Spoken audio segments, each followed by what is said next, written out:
we're talking about how business coach has been created by men and based on main values. And if you want to create a culture when we have the best of feminine and the best of male values, we should take gender out and put values in. What do you think are the essential values that your business should be built on, that your businesses are built on? Yeah, so this is a really interesting question, because it was called a hetero approach, which I realize in a modern day is probably a problematic term.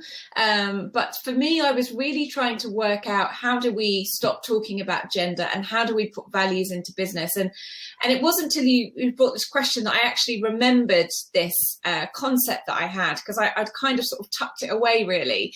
And I looked at it again and I was like, actually, masculine and feminine values, I know at the time I was coming from a place of wanting not to talk about gender and allowing people to bring their whole self to work.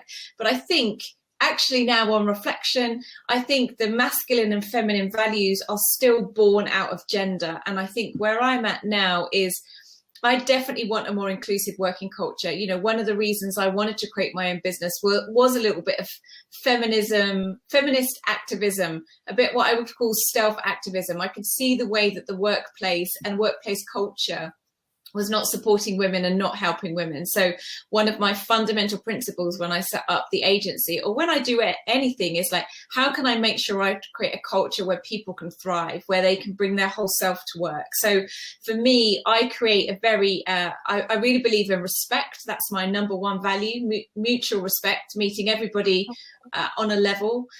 Secondly, I really believe in radical candor. I think if you're trying to get business done, there's a sort of duty that everybody has to be a bit honest and frank at the table about what needs to get done. And I think we get stuff done better and we have better relationships with our clients. I just think it's a much more efficient way of working.